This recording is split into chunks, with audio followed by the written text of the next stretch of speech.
सभी राम भक्तों को राम राम। रामायण को लेकर सदैव यह चर्चा बनी रहती है कि इसके जो पात्र हैं राम, सीता, रावण, कुंभकर्ण, मेघनाद, ये कभी वास्तव में धरती पर हुए थे या नहीं, या ये सिर्फ कहानी मात्र है। वाल्मीकि रामायण में जिस ढंग से इसे प्रस्तुत किया गया है, आज मैं उसी रामायण को एक नए दृष्टिकोण से आपको समझाऊंगा। आप उसके बाद स्वयं फैसला करना कि वास्तव में ये सब लोग धरती पर हुए थे या नहीं। वाल्मीकि रामायण में जो पात्र हैं, घटनाएं, ये रहस्य उनके नामों में ही छुपा हुआ है। क्या वाल्मीकि रामायण ने कोई वेदांत या सांख्य दर्शन का ज्ञान देने के लिए इस कथा को प्रस्तुत किया है, वो इस दृष्टिकोण से आपको पता लग जाएगा। मेरे बहुत से दर्शक हैं जो नियमित रूप से मेरी वीडियो देखते हैं, सबसे पहले देखना चाहते हैं, जिनमें ममता मोहन, कुमारी बबीता, डॉक्टर सुशील, के और एक न्यूजीलैंड में रहने वाले लकी राणा जी हैं। वो कहते रहते हैं कि इस पर भी वीडियो बनाइए कि रामायण में जो पात्र हैं वास्तव में हुए या नहीं, क्योंकि इसको लेकर बहुत विवाद है। आप सबसे मेरा अनुरोध है कि वीडियो को अंत तक देखा कीजिए और वीडियो अपने किसी एक संबंधी या मित्र पर शेयर कीजिए, या तो व्हाट्सएप पर या किसी अन्य माध्यम से, जिससे कि ये चैनल बढ़ सके। तो आइए, रामायण के विषय में एक नया दृष्टिकोण प्रस्तुत है। राम अयोध्या में पैदा हुए थे। अयोध्या क्या है? अयोध्या का अर्थ ही है जहाँ युद्ध ना हो, और वो एक मानसिक अवस्था है जिसमें युद्ध नहीं होता है। युद्ध होने के लिए एक से अधिक का होना आवश्यक है। ये मानस की ऐसी अवस्था है जो योगी लोग योग के द्वारा उस अवस्था को प्राप्त करते हैं। इसे तुर्य भी कहते हैं, जब उसे सभी में वही नज़र आता है, दूसरा कोई नज़र नहीं आता और वहाँ किसी प्रकार का द्वंद्व नहीं रह जाता, उस स्थिति को अयोध्या कहा जाता है। अब बात है कि ये अगर अयोध्या है तो राम का तो जन्म वहाँ हुआ था। देखिए, जब द्वंद्व ही नहीं होगा, दूसरा कोई होगा ही नहीं, तो ब्रह्म ही प्रकट हो गए। इसी प्रकार अब दशरथ कौन है? दशरथ तो उनके जनक हैं। दशरथ यहाँ एक रूपक हैं। 10 इंद्रियाँ, उनको धारण करने वाला ये देह, यानी एक रथ, शरीर को रथ कहा गया है। आप अथर्ववेद या वृहदारण्य उपनिषद में ये जान सकते हैं कि 10 इंद्रियाँ और उनके स्वामी ये शरीर या मन, उसको इस शरीर को रथ कहा गया है, जिसकी 10 इंद्रियाँ, 10 घोड़े हैं। ये इंद्रियाँ, ये घोड़े जब बहिर्मुखी की बजाय अंतर्मुखी हो जाते हैं तो मन पर विजय पा ली जाती है और ब्रह्म के दर्शन होते हैं, ब्रह्म प्रकट होते हैं।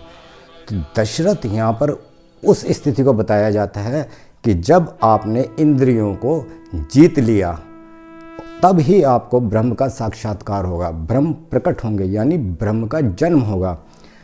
और यहाँ राम वही ब्रह्म है जिसे पुरुष भी कहा गया, प्रजापति भी कहा जाता है। ऋग्वेद के 10वें मंडल के 90वें सूक्त में इसे पुरुष सूक्त कहा गया है। उसे समझने के लिए आप देख सकते हैं, ब्रह्म जब प्रकट हो जाते हैं तब द्वंद्व समाप्त हो जाता है। बात आती है सीता कौन है? सीता यहाँ पर जीवात्मा है, और जीवात्मा सदैव अंतिम लक्ष्य यही रखती है कि उसे ब्रह्म में विलीन हो जाना है, और इसी प्रयास में वह सतत प्रयास करती रहती है और तमाम मार्गों से गुजरती है। अब जीवात्मा और ब्रह्म का मिलन करवाता कौन है? उसके लिए एक ऐसा व्यक्ति चाहिए या एक ऐसा साधन चाहिए जो रास्ता दिखा सके, दोनों का मेल करवा सके, और वो है विश्वामित्र। विश्वामित्र ही थे जो राम और सीता का मिलन करवाते हैं और अयोध्या से जनक के राजभवन तक उनको लेके जाते हैं, जहाँ वो शिव धनुष तोड़ते हैं। सीता जीवात्मा है, और जब ये उनके पास ले जा रहे होते हैं, आत्मा और ब्रह्म के मिलन के बीच कई दुराशाएं प्रकट होती हैं। ये इतना सहज नहीं है। अब ये दुराशाएं क्या हैं? माया, माया यानी मरीच, सुबाहु और ताड़का। परंतु ब्रह्म के सामने ये टिक नहीं सकते हैं। माया तो फिर भी छुप कर भाग जाती है, जान बचाती है, ब्रह्म के अधीन ही है ना वो। परंतु ये जो ताड़का और ये सुबाहु हैं, ये वो दुराशा हैं जो जीवात्मा और ब्रह्म के मिलन में बाधक होती हैं। इनका नाश हो जाने पर ही जीवात्मा और ब्रह्म का मिलन होता है। विलीन नहीं होते वो दोनों एक दूसरे में, सिर्फ मिलन होता है। और जब सीता राम के साथ ब्याह दी जाती हैं और वो अयोध्या आती हैं, तब आप कहेंगे कि ये फिर इनका वनवास क्या है। जब ये 10 इंद्रियों या 10 घोड़ों वाला रथ है, शरीर है, ये त्रिगुणों में फंसा हुआ है। सतगुण, रजगुण और तमोगुण, ये 3 गुण क्या हैं इस रामायण में?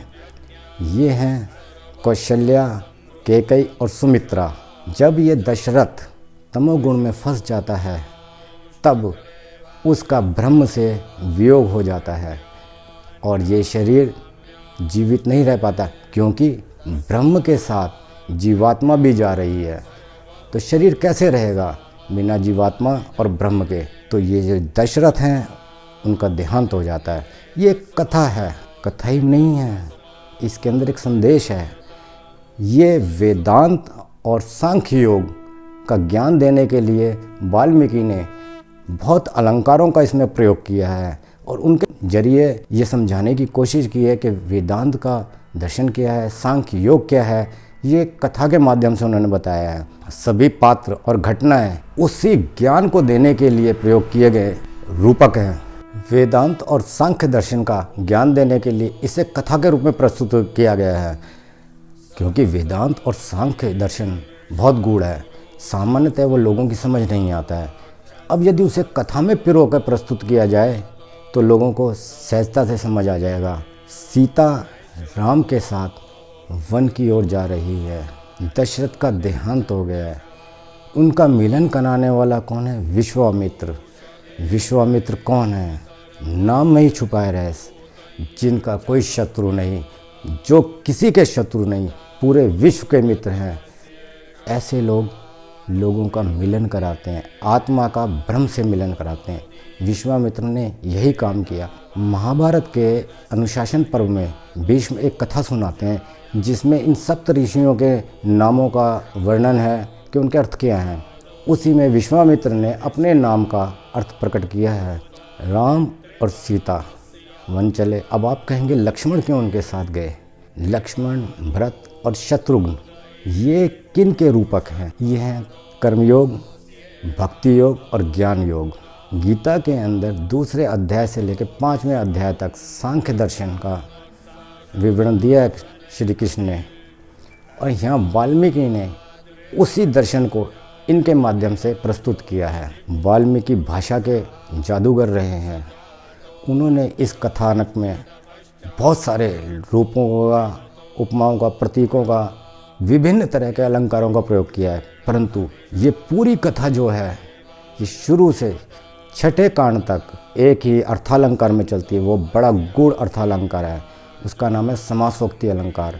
अब आप कहेंगे ये समासोक्ति क्या होता है? तो समासोक्ति अलंकार एक ऐसा अर्थालंकार है जिसमें कहा जाता, जहाँ प्रस्तुत में पाइए अप्रस्तुत को ज्ञान, कहूँ वाचक कहूँ श्लेषते, समासोक्ति पहचान। यानी कहा कुछ जा रहा है परंतु इशारा किसी और तरफ है, इसे समासोक्ति कहते हैं। और इसी प्रकार वाल्मीकि ने अपनी बात को कहने के लिए, इसी ज्ञान को देने के लिए शब्द की 3 शक्तियों का भी प्रयोग भरपूर मात्रा में किया है। ये 3 शक्तियाँ अभिधा, लक्षणा, व्यंजना। जो लक्ष्मण हैं वो क्या हैं? वो कर्म योग है।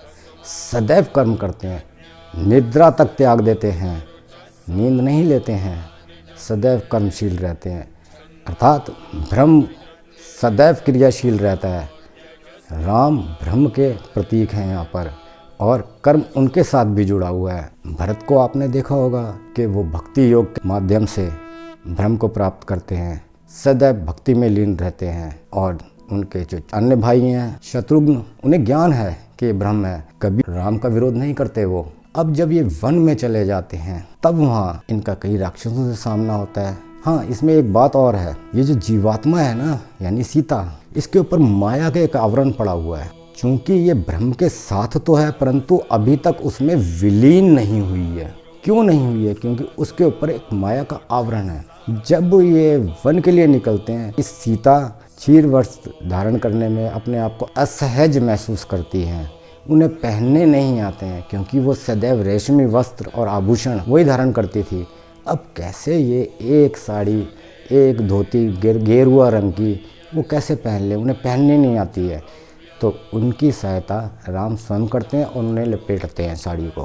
परंतु माया का आवरण अभी भी नहीं हटाया है। वन में जाने के बाद वो एक ऋषि के आश्रम में ठहरते हैं। वहाँ से ऋषि की पत्नी उन्हें आभूषण देती हैं। ये वही आभूषण हैं जो रावण जब हरण करता है तो वो आभूषण फेंक दी जाती हैं। ये किसका प्रतीक है ये मैं आगे बताऊंगा। यानी अभी भी उस जीवात्मा का माया से मोह हटा नहीं है और वो आभूषण सहज स्वीकार करती हैं, उत्तम वस्त्र स्वीकार करती हैं। यहाँ आपके लिए एक प्रश्न है, क्या आप बताएंगे कि वो ऋषि कौन थे और उनकी पत्नी कौन थी जो उनको ये आभूषण प्रदान करती है। अब ये वन में चले गए हैं और दोनों के मिलन में जो बाधाएं हैं उनको दूर करना है। ये बाधाएं समाप्त होती हैं तब जब रावण का वध होता है और सीता वापिस आती हैं। जीवात्मा ब्रह्म के पास आती है और ब्रह्म ये देखना चाहते हैं, यह एक तरह से जीवात्मा की अंतिम परीक्षा है कि क्या अभी भी इसके ऊपर माया का आवरण है, और यदि माया का आवरण है तो उसका ब्रह्म में विलय होना बड़ा कठिन है। इसीलिए वो अग्नि प्रवेश जो है, अग्नि परीक्षा, उसी परीक्षा से पता लगता है कि ये जीवात्मा अब शुद्ध हो गई है, इस पे माया का आवरण नहीं रहा। ये सारी कथा इससे आगे की मैं दूसरे पार्ट में बताऊंगा। मेरी ये वीडियो है इसमें मेरे पुत्र हर्ष गोला का बड़ा सहयोग रहता है, क्योंकि वो इसकी एडिटिंग और अपलोडिंग वगैरह करता है। उनका अपना एक शो है, वो वकील हैं, लॉ डॉक्टर शो। और अगर आप लोगों को कुछ जानकारी चाहिए, कानून संबंधी परामर्श चाहिए, तो आप उनके चैनल पर जाकर ये प्राप्त कर सकते हैं। इस वीडियो के डिस्क्रिप्शन में उनके इस चैनल का लिंक दिया हुआ है। इस वीडियो का अंत तक देखने के लिए आपका बहुत बहुत आभार। नमस्कार। सर्वहुतरुचः सामान्यजज्ञे